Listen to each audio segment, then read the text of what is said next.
నమస్కారం సామాన్యుడు TV news కి స్వాగతం. ఈనాటి వార్తా విశేషాలు. తెలుగుదేశం పార్టీ చరిత్ర చింపేస్తే చెరిగేది కాదని, చెరిపేస్తే చెరిగేది కాదని రాష్ట్ర ముఖ్యమంత్రి నారా చంద్రబాబు నాయుడు స్పష్టం చేశారు. టీడీపీ విధానాలు, ఆలోచనలు దేశంలోనే ప్రత్యేకంగా నిలిచాయని చెప్పారు. ప్రజా సంక్షేమానికి, రాష్ట్ర అభివృద్ధికి టీడీపీ ఒక బ్రాండ్ అని అన్నారు. కడపలో జరిగిన మహానాడు కార్యక్రమంలో సీఎం చంద్రబాబు ప్రసంగించారు. 2024 ఎన్నికల్లో పార్టీ సాధించిన విజయం అసామాన్యమని పేర్కొన్నారు. 93% స్ట్రైక్ రేటు సాధించి అద్భుత విజయం సాధించామని చెప్పారు. పార్టీ ఇంతటి విజయాన్ని సాధించిందంటే పసుపు సైనికులే కారణమని తెలియజేశారు. 43 ఏళ్ల టీడీపీ ప్రస్థానంలో నీతి నిజాయితీతో రాజకీయాలు చేస్తున్నామని వివరించారు.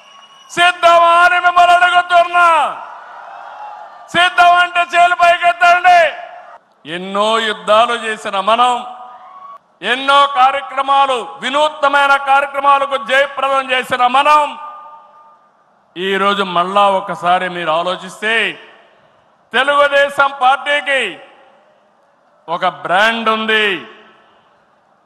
నీతి నిజాయితీ రాజకీయాలు చేస్తాం, ఒక విజన్తో పనిచేస్తాం. పాజిటివ్ పాలిటిక్స్ మన విధానం. రాష్ట్రం ఫస్ట్ అనేది మన సంకల్పం. అందులో కూడా ఈ కార్యకర్తలు ఎప్పుడు కూడా జెండాను మోసిన మీరు నిరంతరం మీకు ఆ గౌరవం ఇవ్వాల్సిన బాధ్యత పార్టీ పైన ఉందని చెప్పి కూడా మీకు తెలియజేస్తున్నా. ప్రతిపక్షంలో ఉండగా అవినీతి వ్యతిరేక పోరాటం చేశాం. అధికారంలో ఉంటే అవినీతి రహిత పాలన అందించాం. ప్రజల ఆస్తులు, ప్రజల హక్కులకు రక్షణ కల్పించాం. ఇకపైన చేస్తాం. విజన్తో భావితరాల భవిష్యత్తుకు అవసరమైన పాలసీలు తెచ్చాం. పాజిటివ్ పాలిటిక్స్ తో రాజకీయాల్లో విలువలు పెంచిన ఏకైక పార్టీ తెలుగుదేశం పార్టీ.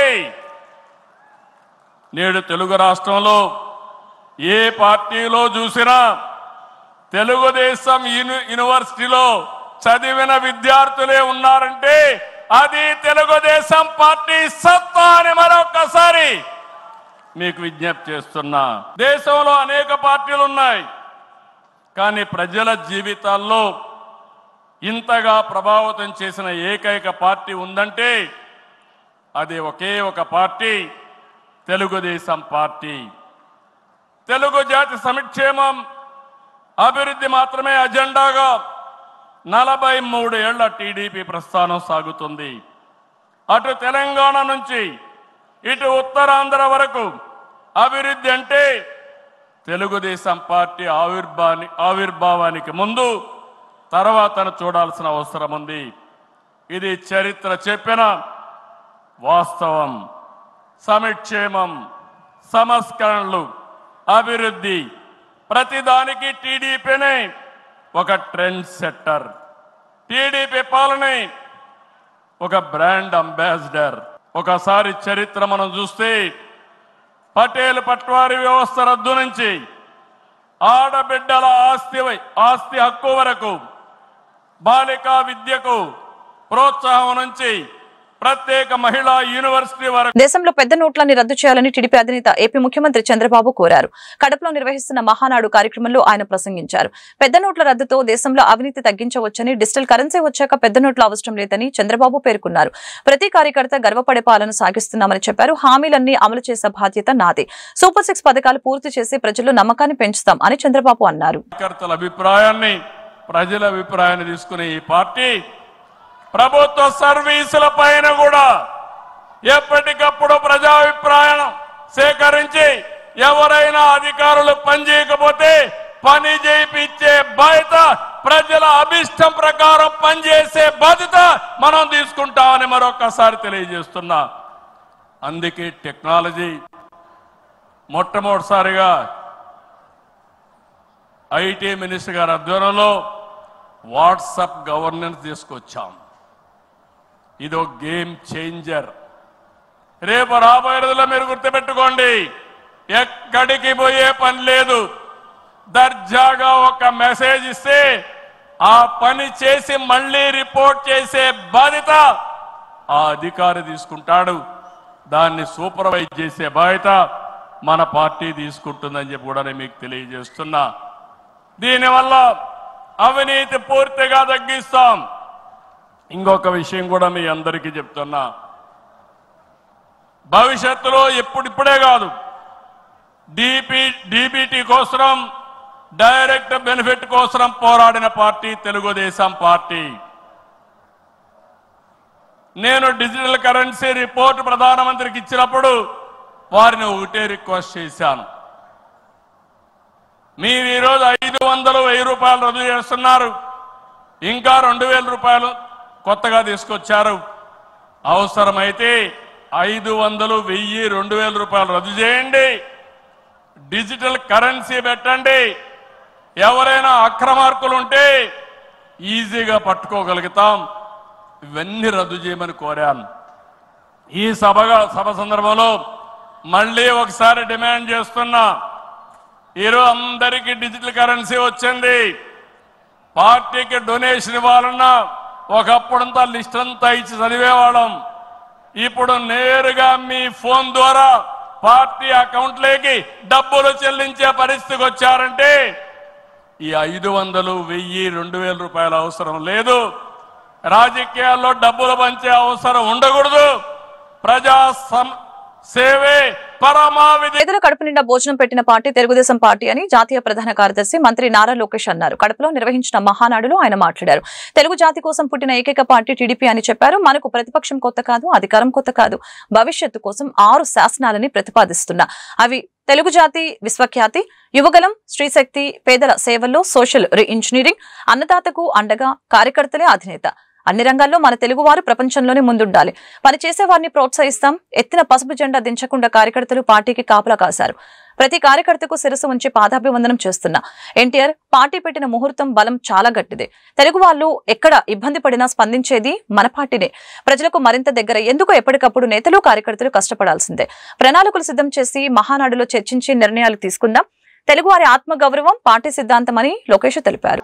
పార్టీకి కార్యకర్తలకు మంచి భవిష్యత్తు అందించాలన్న లక్ష్యంతో సరికొత్త నినాదాన్ని రూపొందిస్తున్నాము.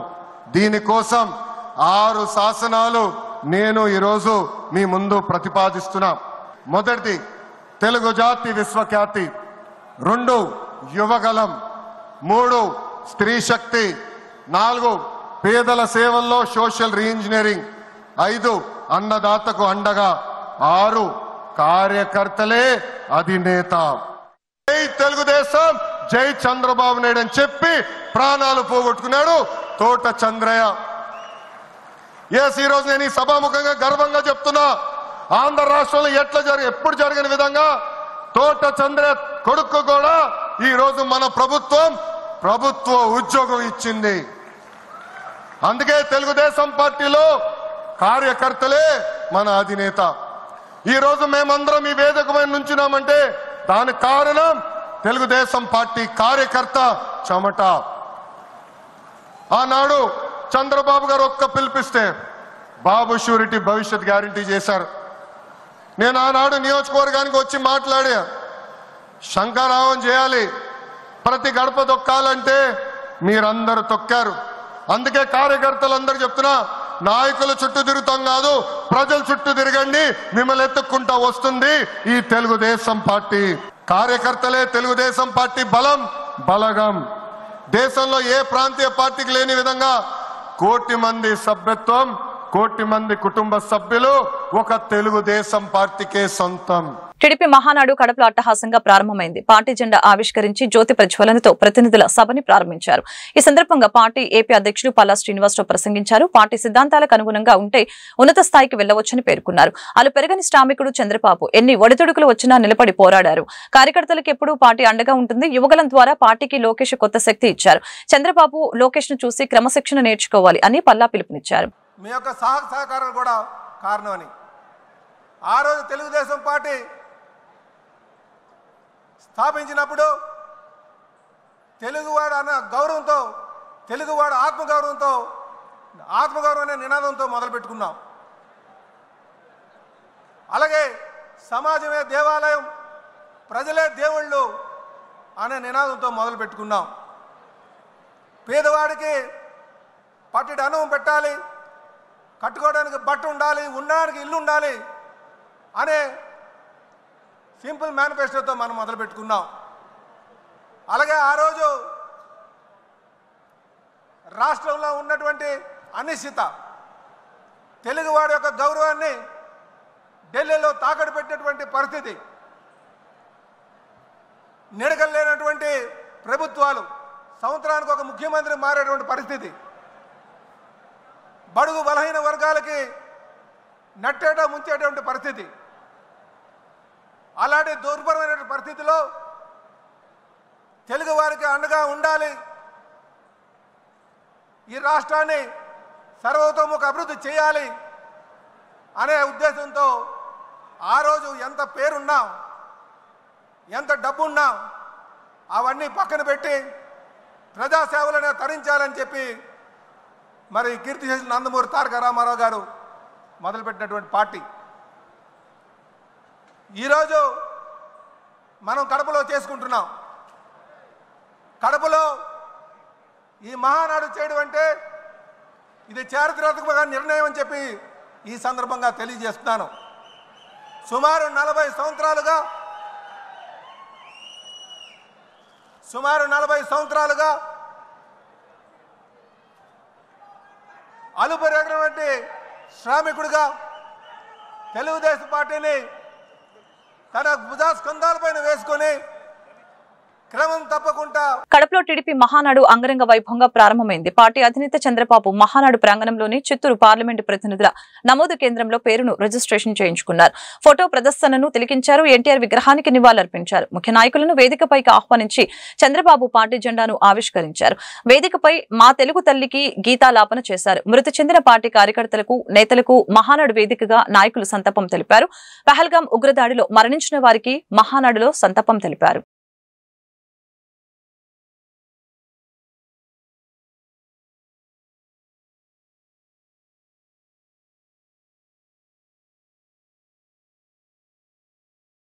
పోలీసులు చట్టాన్ని తమ చేతుల్లోకి తీసుకోవడం రాజ్యాంగానికి విరుద్ధమని రిపబ్లికన్ పార్టీ ఆఫ్ ఇండియా రాష్ట్ర అధ్యక్షులు doctor Pitta Varaprasad, Indian labour party జాతీయ అధ్యక్షులు డాక్టర్ మద్దు అంకయ్య మండిపడ్డారు.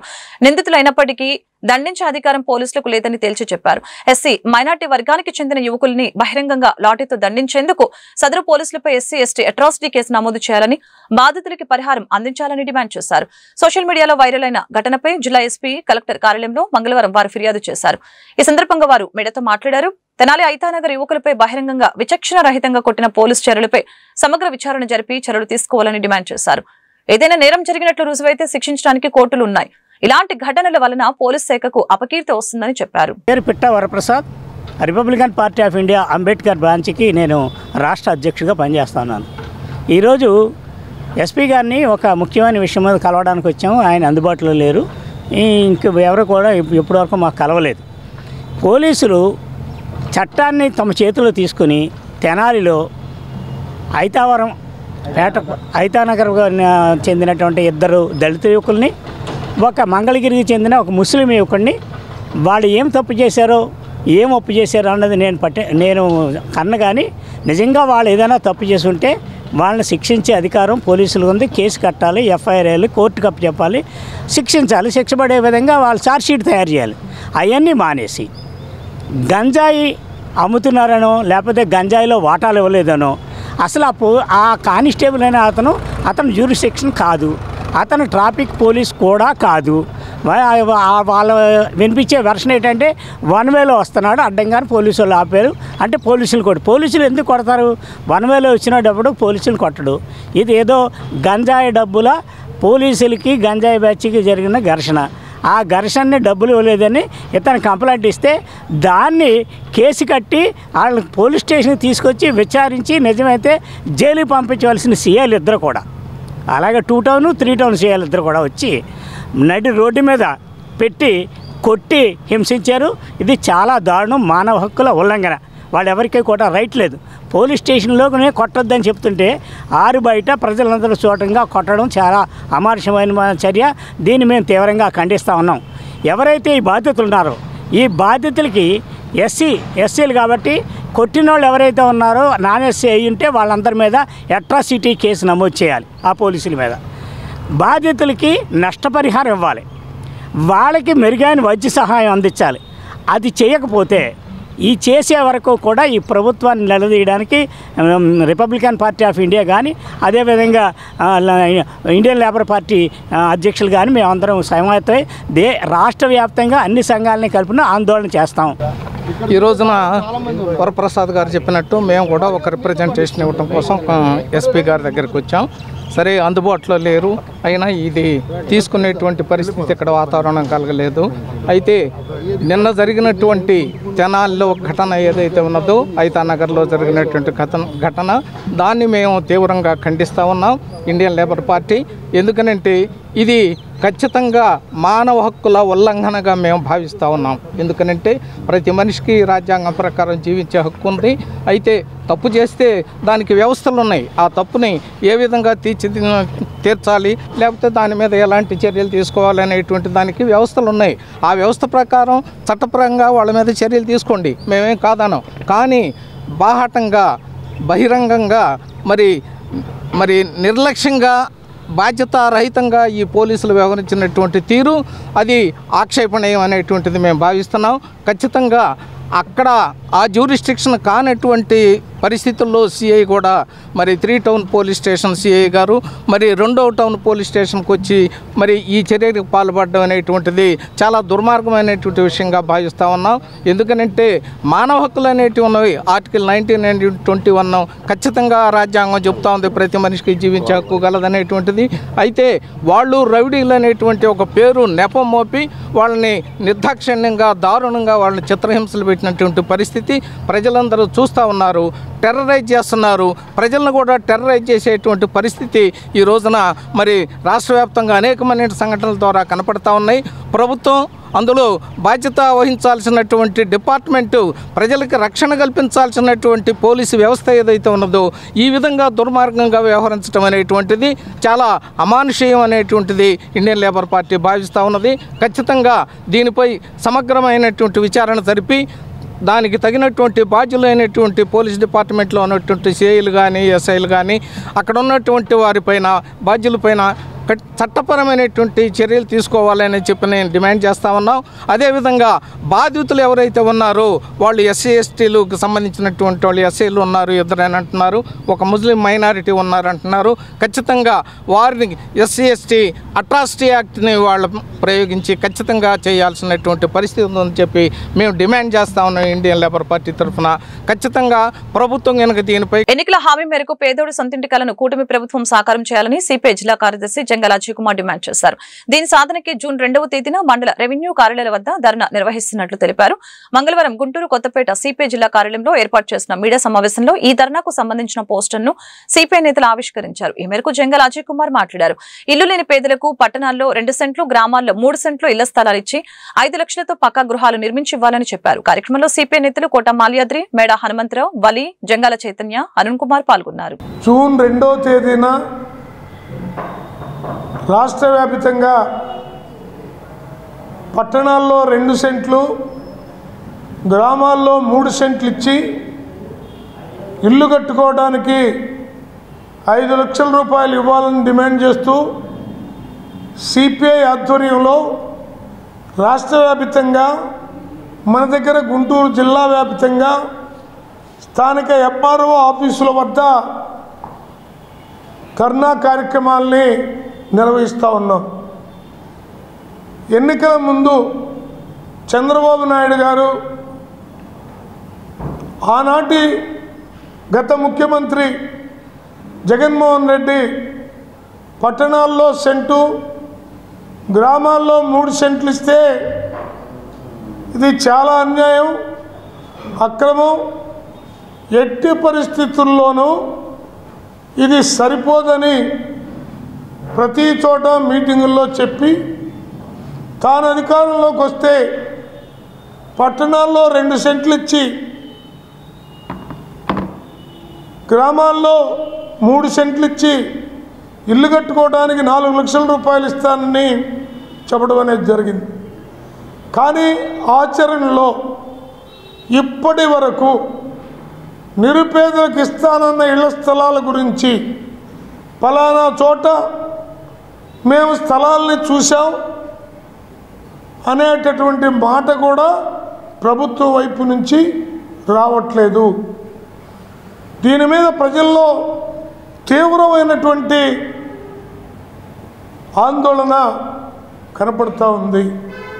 అద్దింట్లో ఉండలేక, సొంత ఇళ్ళు లేక, అసలుకే పెరుగుతున్నటువంటి ధరలు ఆకాశాన్ని అంటుతున్నటువంటి ఈ దశలో, కరెంటు ఛార్జీలు విపరీతంగా పెరుగుతున్న ఈ దశలో సొంత గూటి కోసం ప్రయత్నాలు చేసి ఇప్పటికే అన్ని చోట్ల రాష్ట్రంలో అర్జీల్ని పెట్టుకోవడం అనేది జరిగింది. కానీ ప్రభుత్వం వైపు నుంచి ఇప్పటివరకు సానుకూల స్పందన రాని కారణంగా ఉద్యమాన్ని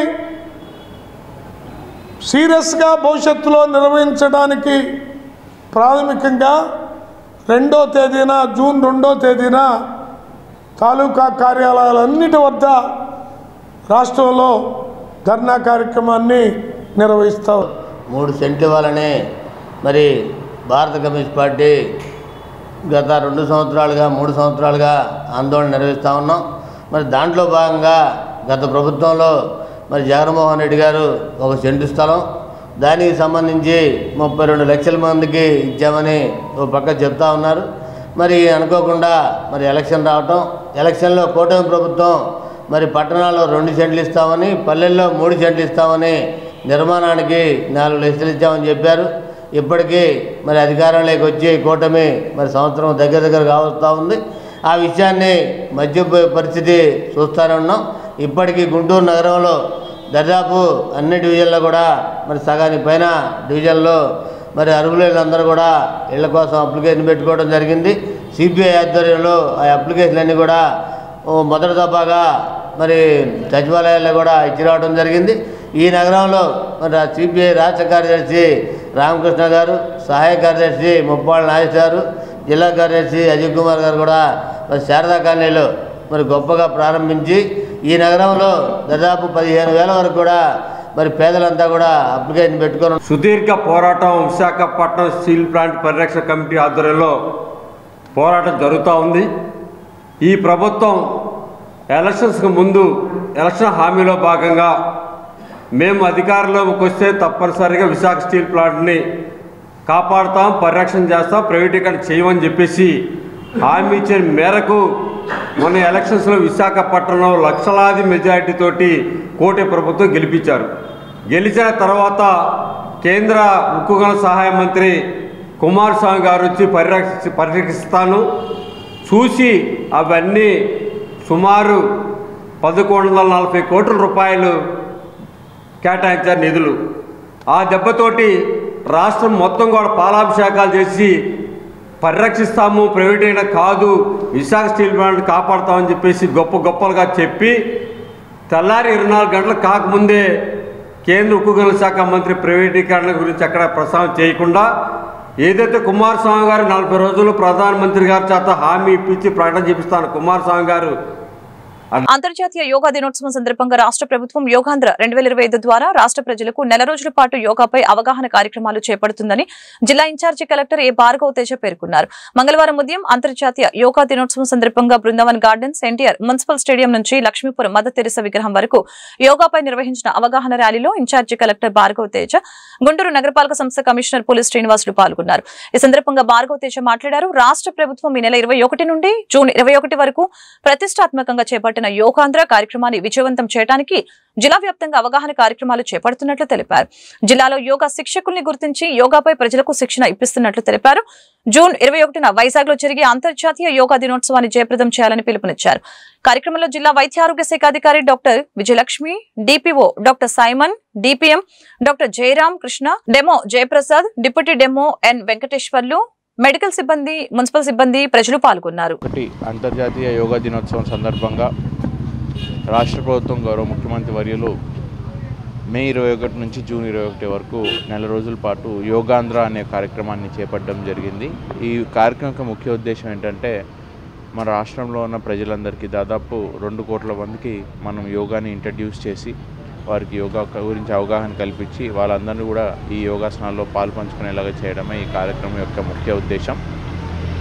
అందులో భాగంగానే గుంటూరు జిల్లాలో, గుంటూరు నగరంలో కూడా అనేక కార్యక్రమాలు చేపట్టడం జరుగుతుంది. సో జిల్లా స్థాయిలో, మండల స్థాయిలో, అలాగే గ్రామ స్థాయిలో అన్ని చోట్ల కూడా యోగా ట్రైనర్స్ని తయారు చేయడం కానీ, వారి ద్వారా పబ్లిక్కి యోగాసనాలు నేర్పించడం కానీ ఈ నెల రోజులు మనం చేపట్టబోతున్నాం. అలాగే టూరిస్ట్ డెస్టినేషన్స్ ఉండవల్లి కేవ్స్లో కానీ, లేకపోతే మంగళగిరి ఎకో పార్క్లో కానీ అక్కడ కూడా మనం పెద్ద ఎత్తున ఈ యోగా కార్యక్రమాలు చేపట్టబడుతున్నాం. అన్నిటికీ కూడా ముఖ్య ఉద్దేశం ఏంటంటే యోగా మీద అవగాహన కల్పించడం. ఇంటర్నేషనల్ యోగా డేలో భాగంగా ప్రతిష్టాత్మకంగా మనం ఈ కార్యక్రమాలన్నీ చేపడుతున్నాం. ప్రజలందరికీ కూడా ఈ సందర్భంగా మా ముఖ్య గమనిక ఏమిటంటే అందరూ కూడా ఈ కార్యక్రమాల్లో పెద్ద ఎత్తున పాల్గొని విజయవంతం చేయాలని కోరుకుంటున్నాం. భారతదేశవ్యాప్తంగా జూన్ 21 జరిగేటటువంటి ఇంటర్నేషనల్ యోగా డే సందర్భంగా మరి గౌరవ ప్రధానమంత్రి గారు వైజాగ్ వస్తున్నారు. దాన్ని దృష్టిలో పెట్టుకొని మనకి రాష్ట్ర ప్రభుత్వం ఒక నెల రోజుల పాటు, అంటే మే 21 నుంచి జూన్ 21 వరకు ఒక నెల రోజుల పాటు ప్రతిరోజు కూడా ఒక యాక్టివిటీ టేకప్ చేసి తద్వారా జనాల్లో అవేర్నెస్ క్రియేట్ చేసి జనాలు ఎక్కువ మంది ఈ ప్రోగ్రాంలో పార్టిసిపేట్ చేసే విధంగా, యోగా పట్ల అవగాహన పెంచుకునే విధంగా కార్యక్రమాలు తీర్చిదిద్దడం జరిగింది. దానిలో భాగంగా ఈరోజు మనం ఒక ర్యాలీ ఇక్కడ గుంటూరు నగరంలో కండక్ట్ చేయడం జరుగుతుంది. ఈరోజు స్టార్టింగ్ కాబట్టి జనాలకు ఎక్కువ మందికి మరి పార్టిసిపేట్ చేయించాలన్న ఉద్దేశంతో జస్ట్ స్టార్ట్ చేశాము. ఇక రేపటి నుంచి ప్రతిరోజు ఒక కార్యక్రమం, ఏదో ఒక సందర్భంలో ఎక్కడో చోట చిన్నదైనా పెద్దదైనా ఒక కార్యక్రమం తీసుకోవటం, అట్లానే మీడియా, ఎలక్ట్రానిక్ అండ్ ప్రింట్ మీడియాతో కూడా ఎక్కువగా ప్రాపగాండా చేయటం జరుగుతుంది. కాబట్టి ప్రజలందరూ యోగా పట్ల మరి ఇంట్రెస్ట్ ఉన్నటువంటి ప్రతి ఒక్కరూ కూడా ఈ ప్రోగ్రాంలో పాల్గొనాలి. అట్లాగే జూన్ 21వ తేదీన జరిగేటటువంటి ప్రోగ్రాంలో మీకు గుంటూరులో కానీ లేదా వైజాగ్లో కానీ ఎక్కడ మీకు ఇంట్రెస్ట్ ఉంటే అక్కడ పాల్గొని ప్రోగ్రాం జయప్రదం చేయవలసిందిగా కోరుతూ, రాబోయే రోజుల్లో ఇంకా పెద్ద ఎత్తున కూడా గుంటూరు నగరంలో అట్లనే గుంటూరు జిల్లాలో గౌరవ కలెక్టర్ గారి యొక్క ఆధ్వర్యంలో ఈ ప్రోగ్రాముని మరింత ముందుకు తీసుకెళ్ళడానికి కావాల్సినటువంటి అన్ని ఏర్పాట్లు చేసుకుంటారు. ముస్లిం మైనార్టీల సంక్షేమానికి టీడీపీ కట్టుబడి ఉందని గుంటూరు తూర్పు ఎమ్మెల్యే మహమ్మద్ నజీర్ స్పష్టం చేశారు. మంగళవారం కడపలో జరిగిన మహానాడు కార్యక్రమంలో ఆయన ప్రసంగించారు. మైనార్టీలకు రక్షణ కల్పించడంతో పాటు వారి సమగ్రాభివృద్ధికి రాష్ట్ర ముఖ్యమంత్రి చంద్రబాబు నాయుడు అనేక కార్యక్రమాలు అమలు చేశారని గుర్తు చేశారు. మైనార్టీల జీవితాల్లో వెలుగులు నింపిన ఘనత టీడీపీకి దక్కుతుందని చెప్పారు. మైనార్టీ విద్యార్థుల ఉన్నత విద్యకు చంద్రబాబు బాటలు వేశారని చెప్పారు. గత వైసీపీ ప్రభుత్వం మైనార్టీల సంక్షేమాన్ని కాలరాసిందని మండిపడ్డారు. మైనార్టీల సంక్షేమం మీద ఇంత పెద్దటి సభలో మాట్లాడేటువంటి అవకాశం కల్పించినందుకు తెలుగుదేశం పార్టీ జాతీయ అధ్యక్షులు నారా చంద్రబాబు నాయుడు గారికి, ప్రధాన కార్యదర్శి నారా లోకేష్ గారికి, రాష్ట్ర అధ్యక్షులు పల్లా శ్రీనివాసరావు గారికి, అలాగే వేదిక మీద ఉన్నటువంటి పెద్దలకు, ముందున్నటువంటి తెలుగుదేశం పార్టీ వీర సైనికులందరికీ కూడా హృదయపూర్వకమైనటువంటి నమస్కారాలు తెలియజేస్తా ఉన్నా. సోషలిజం కాదు, కమ్యూనిజం కాదు, తెలుగుదేశం పార్టీ సిద్ధాంతం హ్యూమనిజం అంటూ ఆనాడు అన్న నందమూరి తారక రామారావు గారు, నేడు మనందరి ప్రియతమ నాయకులు చంద్రబాబు నాయుడు గారు ఈరోజు మనుషులు, మతం ముఖ్యం కాదు మనుషులు అంటూ రేపు మనందరికి కూడా నాయకుడిగా ఉన్నటువంటి లోకేష్ గారు ముస్లింల మైనారిటీలను నా కంటికి రెప్పలా కాపాడుకుంటాను అంటూ యువగళం పాదయాత్ర ద్వారా ప్రతి ఒక్క ముస్లిం సోదరుడు కూడా ధైర్యాన్ని నింపినటువంటి మా నాయకుడు నారా లోకేష్ గారు, ఈ ముగ్గురు నాయకత్వంలో ఏర్పడినటువంటి తెలుగుదేశం పార్టీ కేవలం ముస్లింలకు సంక్షేమ అభివృద్ధి కార్యక్రమాలే కాదు, ఈ రాష్ట్రంలో ఉన్నటువంటి ప్రతి ఒక్క ముస్లిం సోదరుడు కూడా గర్వంగా నేను తెలుగుదేశం పార్టీ కార్యకర్తని, నాయకుడిని అనే చెప్పుకునేటువంటి విధంగా ఆనాటి నుంచి నేటి వరకు కూడా ఎన్ని ఇబ్బందులు పెట్టినా, ఎన్ని కష్టాలు వచ్చినా ఎత్తినటువంటి జెండాను దించకుండా ఈ రోజు కూడా చంద్రబాబు నాయుడు గారి నాయకత్వంలో ముందుకు సాగుతున్నటువంటి పరిస్థితులు ఉన్నాయి. ఈ రోజు 10% జనాభా కలిగినటువంటి మన ఈ ఆంధ్ర రాష్ట్రంలో ముస్లింలు వెనుకబడి ఉన్నారు. ఆనాడు ఏదైతే స్వాతంత్రానికి ముందు సచార్ కమిషన్ రిపోర్టు దళితుల కన్నా ముస్లింలు వెనకబడి ఉన్నారు, అత్యంత హీనమైనటువంటి పరిస్థితిలో ఉన్నారనేటువంటి వాస్తవాన్ని గ్రహించినటువంటి నాయకుడిగా మన ప్రియతమ నాయకుడు చంద్రబాబు నాయుడు గారు ప్రతి ఒక్క సందర్భంలో కూడా మైనార్టీల జీవితాల్లో వెలుగు నింపాలనేటువంటి ఆలోచనతో ఆనాడు ఉన్నత విద్య ఏ ఒక్క మైనార్టీ బిడ్డకు కూడా దూరం కాకూడదనేటువంటి ఆలోచనతో ఎవ్వరూ చేయనటువంటి విధంగా ఈ రాష్ట్రంలో మైనార్టీలకు ఉన్నత విద్య దూరం కాకూడదనేటువంటి ఆలోచనతో విదేశీ విద్య ఏదైతే మౌలానా అబ్దుల్ కలాం విదేశీ విద్య పేరుతో మైనార్టీ బిడ్డలను ఫారెన్ పంపించి చదివి రాష్ట్రంలో యథేచ్ఛగా మానవ హక్కుల ఉల్లంఘన జరుగుతుందని వైసీపీ నేత జూపూడి ప్రభాకర్ రావు ఆరోపించారు. దళితులపైన దాడులు కామన్ గా మారాయని ఆందోళన వ్యక్తం చేశారు. వారిపై పోలీసులు అరాచకాలు కొనసాగుతున్నాయని ధ్వజమెత్తారు. చట్టాలను కాపాడవలసిన పోలీసులే వాటిని కాల రాస్తున్నారని మండిపడ్డారు. పార్టీ కేంద్ర కార్యాలయంలో మంగళవారం మీడియాతో జూపూడి మాట్లాడారు. తెనాలిలో దళిత మైనార్టీ యువకులపై 3rd డిగ్రీ దారుణమని చెప్పారు. ఈ ఘటనపై సమగ్ర విచారణ జరిపించాలని డిమాండ్ చేశారు. రాజ్యహింస పెరిగితే సమాజానికి నష్టమని హెచ్చరించారు. నిన్న వెలుగులోకి వచ్చినటువంటి తెనాలి ఘటన దళిత యువకుల్ని, మైనారిటీ యువకుల్ని ఒక గుంపుని రోడ్డు మీద పెట్టి మీ అధికారంలో ఉన్నటువంటి పోలీసులు నడి రోడ్డు మీద 3rd డిగ్రీ ఎలా ప్రయోగిస్తున్నారో చూడండి ఒకసారి. ఇంతకుముందు మేము దళితుల మీద తెలుగుదేశం పార్టీ దాడులు చేస్తుందంటే సరిగా నమ్మట్లేదు. ఎక్కడుందో చూపించమంటున్నారు. కేసు పెడితే పక్కన పెట్టేశారు. నేను ఒక ప్రత్యక్ష సాక్ష్యాన్ని మీ ముందు పెట్టదలుచుకున్నాను. ఒక్కసారి మీరు చూపించండి.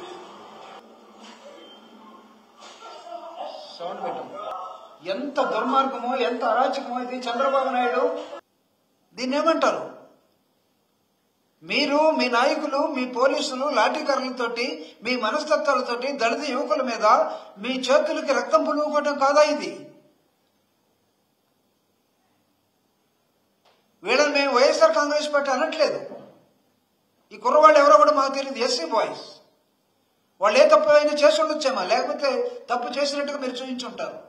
రాజమండ్రిలో ఏం జరిగింది? వాడు తప్పు చేయకుండానే వాడు అత్యాచారం చేశాడని చెప్పి డిసెంబర్లో కుర్రవాడిని అర్ధనగ్నంగా, నేను చెప్తాను అప్పుడు పెట్టండి. అంటే ఇన్ని ఘటనలు ఇంకా చాలా ఉన్నాయి. ఇదిగో నా దగ్గర దాదాపు 20 పేజీల నోట్లు దళితుల మీద ఈ సంవత్సర కాలంలో చేసినటువంటివి చెప్తాం. దీని మీద కూడా మేము ఒక రౌండ్ టేబుల్ పెట్టబోతున్నాం. మీ భూస్వామి లక్షణం, మీ భూత్యవ లక్షణం, మీకున్నటువంటి అహంకారం, ప్రజలిచ్చినటువంటి మీకు రాజకీయ సంకేతం పరిపాలన కోసమా, లేకపోతే ప్రాణాలు తీయటం కోసమా? పోలీసు రాజ్యమా, లేకపోతే ఇక్కడ ఏమైనా అప్రకటిత కర్ఫ్యూ లాంటిది ఏమైనా ప్రకటించారు ఎమర్జెన్సీని? ఇవన్నీ చేసి మీరు ఇప్పుడు అక్కడ మహానాడు జరుపుతున్నారు. మహానాడులో ఏం వేసుకున్నారు? మీరు చేసిన అవినీతి. ఈ రాష్ట్రంలో ఒక సంవత్సరంలోనే దాదాపు 1,50,000 కోట్ల అప్పు చేశారు మీరు. జగన్మోహన్ రెడ్డి గారు 5 సంవత్సరాల్లో ఒక 8 లక్షల కోట్లు అప్పు చేస్తే దాన్ని 12 లక్షల కోట్లు అని చెప్పారు.